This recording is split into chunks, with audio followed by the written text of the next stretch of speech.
சரவண ஜோதியே நமோ நம. வாழ்க வையகம், வாழ்க வளமுடன். அனைத்து தமிழ் நெஞ்சங்களுக்கும் கனிவான வணக்கங்கள். நீங்களும் ஸ்ரீ மங்களகரமான குரோதி ஆண்டு மார்கழி மாதம் 17ஆம் தேதி புதன்கிழமை அன்று தனுசு ராசி உத்திராடம் நட்சத்திரத்தில் கன்யா லக்கணத்தில் இந்த மகத்தான ஆங்கில புத்தாண்டு பிறக்கிறது.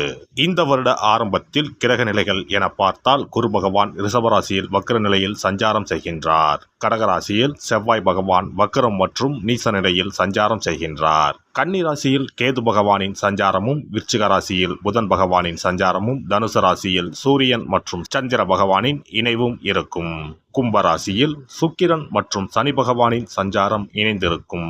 அடுத்ததாக மீனராசியில் ராகு பகவானின் சஞ்சாரம் இருக்கும். இவ்வித கிரக நிலைகளை கொண்டு இந்த 2025ஆம் வருடம் ஆரம்பமாகிறது. இந்த புத்தாண்டில் சனி பெயர்ச்சி, குரு பெயர்ச்சி, ராகு கேது பெயர்ச்சி என முக்கிய கிரகங்களின் பெயர்ச்சிகள் நடைபெற உள்ளது.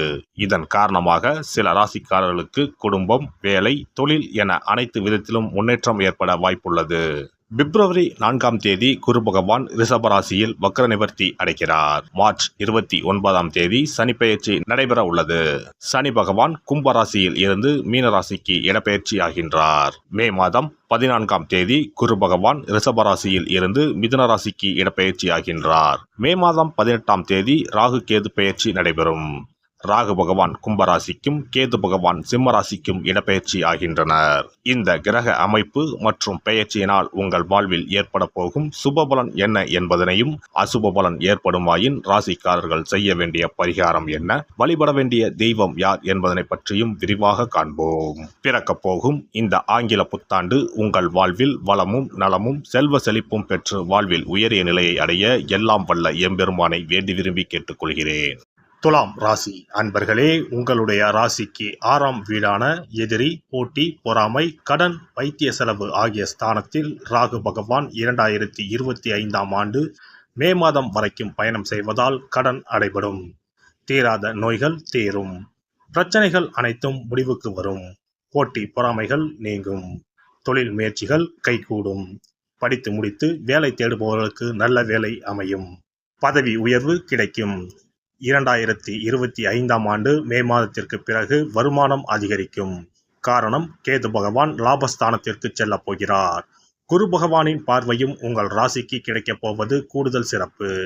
அஷ்டம குருவினால் கஷ்டங்களை அனுபவித்த துலாம் ராசிக்காரர்கள் பாக்கியஸ்தான குரு மற்றும் லாப கேதுவினால் மன நிம்மதி, மகிழ்ச்சியை அனுபவிக்கப் போகிறீர்கள்.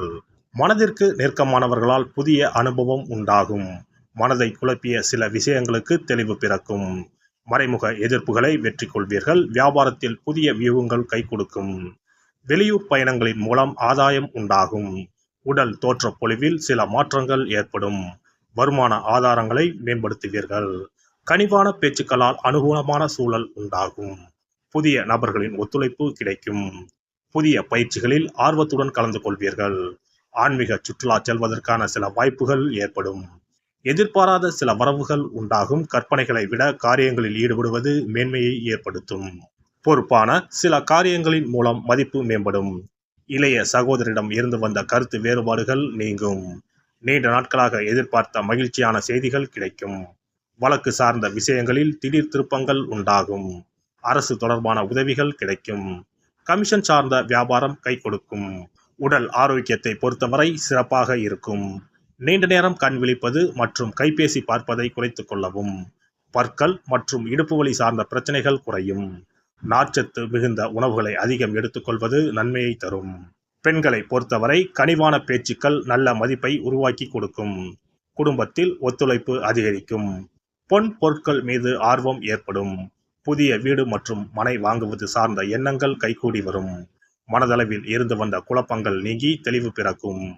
புதிய முயற்சிகளில் மாறுபட்ட அனுபவம் ஏற்படும். மூத்த உடன்பிறப்புகளிடம் சூழ்நிலைக்கு ஏற்ப அனுசரித்து செல்வது நன்மையை தரும். மாணவர்களுக்கு கல்வியில் மாற்றமான வாய்ப்புகளும் சூழ்நிலைகளும் ஏற்படும். திறமைகளை வெளிப்படுத்துவதற்கான வாய்ப்புகள் அமையும். போட்டிகளில் ஆர்வத்துடன் கலந்து கொள்வீர்கள். வெளியூர் மற்றும் வெளிநாடு சென்று படிப்பதற்கான உதவிகள் கிடைக்கும். புதுவிதமான கல்வி சார்ந்த துறைகளில் ஈர்ப்பு உண்டாகும். பணிபுரிவோருக்கு உத்தியோக பணிகளில் தனித்திறமைகளை வெளிப்படுத்துவீர்கள். நவீன தொழில்நுட்பங்களால் ஆதாயம் அடைவீர்கள். சக ஊழியர்களிடத்தில் விட்டு கொடுத்து செல்வதால் ஆதாயமான பலன்கள் உண்டாகும். பணி சார்ந்த புதிய மாற்றம் ஏற்படும். திடீர் செலவுகளால் கையிருப்புகள் குறையும். சிலருக்கு எதிர்பாராத இடமாற்றங்கள் உண்டாகும். வியாபாரிகளுக்கு தொழில் வியாபார பணிகளில் முன்னேற்றமான சூழல் ஏற்பட்டாலும் அதற்கான உழைப்பும் அதிகமாக இருக்கும். எதிலும் பொறுமையுடன் செயல்படுவது நல்லது. பயனற்ற விவாதங்களை குறைத்துக் கொள்ளவும். ஜாமீன் சார்ந்த விஷயங்களில் சிந்தித்து செயல்படுவது நல்லது. அரசு வழியில் எதிர்பார்த்த சில உதவிகள் விரயங்களுக்கு பின்பு கிடைக்கும். அபிவிருத்திக்கான சூழல் சாதகமாக அமையும். கலைஞர்களுக்கு கலைத்துறைகளில் சில நுட்பமான விஷயங்களை புரிந்து கொள்வீர்கள். செயல்பாடுகளில் சோர்வின்றி செயல்பட்டால் மதிப்பும் பரிசும் கிடைக்கும். எதிர்பார்த்த வரவுகளில் ஏற்ற இறக்கம் உண்டாகும். விலகிச் சென்றவர்களை பற்றிய சிந்தனைகள் தோன்றி மறையும். மூத்த கலைஞர்களுடன் அனுசரித்து செல்லவும். ஆரோக்கியம் சார்ந்த செயல்களில் கவனம் வேண்டும். நண்பர்களின் வழியில் புதிய வாய்ப்புகள் கிடைக்கும். அலைபாயும் சிந்தனைகளால் சில குழப்பம் தோன்றி மறையும். அரசியல்வாதிகள் கட்சி பணிகளில் பொறுப்புடன் செயல்பட்டால் முன்னேற்றமான வாய்ப்புகளை ஏற்படுத்திக் கொள்ள முடியும். எதிர்பாராத சில பயணங்களால் அலைச்சல்கள் உண்டாகும். இருப்பினும் அதற்கான ஆதாரங்கள் பின்னாளில் கிடைக்கும். பலதரப்பட்ட மக்களின் அறிமுகம் ஏற்படும். செவ்வாய்க்கிழமை தோறும் நல்லெண்ணெய் தீபம் ஏற்றி முருகப்பெருமானை வழிபாடு செய்து வர முயற்சிகளில் இருந்து வந்த தடைகள் விலகும். சுபகாரிய எண்ணங்கள் கைகூடும். சிறப்பு தொகுப்பு. 2025ஆம் ஆண்டு சிறப்பாக அமைய புத்தாண்டு அன்று இதை மட்டும் செய்தால் போதும். 2025ஆம் ஆண்டு புத்தாண்டை வரவேற்க அனைவரும் ஆவலாக காத்திருக்கிறோம். ஆனால் அதற்கு முன்பு 2024ஆம் ஆண்டிற்கு நன்றி சொல்லி விடை கொடுப்பதும் மிகவும் முக்கியமானதாகும். இந்த ஆண்டில் கிடைத்த நல்ல விஷயங்களுக்கு நன்றி சொல்வதுடன் கிடைக்காமல் போன விஷயங்களுக்கும் சேர்த்து நன்றி சொல்ல வேண்டும். இதனால் பிறக்கப் போகும் புதிய ஆண்டில் அவைகள் இன்னும் சிறப்பாக நமக்கு நடப்பதற்கு வழிவகுக்கும். 2025ஆம் ஆண்டிற்கான காலண்டர் வாங்குவதற்கு முன் அதில் வேறு எந்த நிறுவனத்தின் பெயரோ எதுவும் இல்லாததாக பார்த்து வாங்கி வீட்டில் வைக்க வேண்டும். குறிப்பாக மகாலட்சுமி, வராகி அம்மன் படத்துடன் இருக்கும் காலண்டரை வாங்கி வீட்டில் வைப்பது நல்லது. இது தவிர புத்தாண்டு நாளன்று எந்த மாதிரி விஷயங்களை செய்தால் வரப்போகும் ஆண்டு நமக்கு சிறப்பான ஆண்டாக அமையும் என்பதை நாம் தெரிந்து கொள்ளலாம். ஒவ்வொரு ஆண்டும் ஆங்கில புத்தாண்டோ அல்லது தமிழ் புத்தாண்டோ எதுவாக இருந்தாலும் சரி, பிறக்கப் போகும் புதிய ஆண்டு சிறப்பாக இருக்க வேண்டும். இந்த ஆண்டிலாவது நம்முடைய கஷ்டங்கள் தீர வேண்டும் அல்லது நினைத்த காரியம் கைகூட வேண்டும் என்று அனைவரும் நினைப்பதுண்டு. ஆண்டு முழுவதும் நல்லபடியாக அமைய புத்தாண்டு அன்று நாம் சில விஷயங்களை மேற்கொள்ள வேண்டியது ரொம்ப முக்கியம். இதனால் புதிய ஆண்டு உங்களுக்கு ஆரோக்கியம், சந்தோஷம், செல்வ வளம் நிறைந்த ஆண்டாக அமையும். புத்தாண்டு அன்று காலையில் எழுந்தவுடனேயே நாம் குளித்து விடுவோம். அப்படி நாம் குளிப்பதற்கு முன் குளிக்கின்ற நீரில் 3 முக்கியமான பொருட்களை சேர்ப்பது மிகவும் நல்லது. அந்த தண்ணீரில் முதலில் சிறிது கல்லுப்பை சேர்க்க வேண்டும். கல்லுப்பு நமக்கு இருக்கும் கண் திருஷ்டி, எதிர்மறை ஆற்றல்கள் ஆகியவற்றை அகற்றிவிடும். அடுத்ததாக சிறிது மஞ்சள் தூளை அதில் சேர்க்க வேண்டும். இதுவும் எதிர்மறை ஆற்றல்களை நீக்கி வாழ்வில் மங்களங்களை நிறைய செய்யும். மூன்றாவதாக சிறிது சுத்தமான பாலை சேர்க்க வேண்டும். அது பசும்பாலாக இருப்பது மிகவும் சிறப்பானது. இவை மூன்றுமே மகாலட்சுமியின் அம்சமானவை என்பதால் இவற்றை நீரில் கலந்து குளித்தால் அந்த ஆண்டு முழுவதும் நமக்கு மகாலட்சுமியின் கடாட்சம் கிடைக்கும். அடுத்ததாக புத்தாண்டு அன்று காலையில் வீட்டின் வாசலில் சிறிதளவு மஞ்சள் தடவி அதன் மீது அரிசி மாவில் கோலமிட வேண்டும். அதன் மீது ஒரு அகலில் மஞ்சள் நிற திரியிட்டு நெய் விட்டு தீபம் ஏற்ற வேண்டும். அதற்கு பிறகு வீட்டிற்குள் நல்லெண்ணெய் தீபம் ஏற்றி அன்னாசி பூ நறுமணம் கொண்ட ஊதுபத்தியை ஏற்றி வைத்து வழிபட வேண்டும். இந்த ஆண்டில் வராகி அம்மனை வழிபடுவது சிறப்பானது. இதனால் வெற்றிகளும் மகிழ்ச்சிகளும் கூடும்.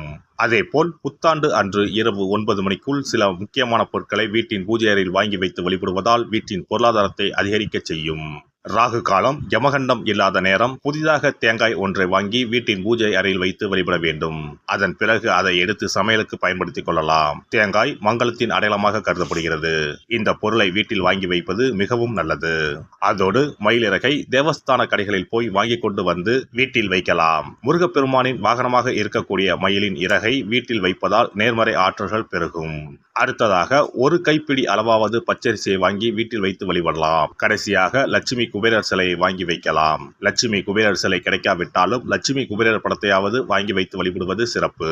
இதனால் ஆண்டு முழுவதும் வீட்டில் செல்வம் பெருகிக் கொண்டே இருக்கும். எல்லாம் வல்ல இறையருளால் நீங்களும் உங்கள் அன்பு குடும்பமும் உடல் நலம், நீலாயுள், நிறை செல்வம், உயர் புகழ், மெய்ஞானம் ஓங்கி வாழ்க வளமுடன். இந்த வீடியோ பதிவு உங்களுக்கு பிடித்திருந்தால் லைக் பண்ணுங்க, கமெண்ட் பண்ணுங்க, ஷேர் பண்ணுங்க. மறக்காம சப்ஸ்கிரைப் பண்ணுங்க. பக்கத்துல இருக்கிற பெல் பட்டனை கிளிக் பண்ணுங்க. நன்றி, வணக்கம். ஓம் நமச்சிவாய. சிவாய நம.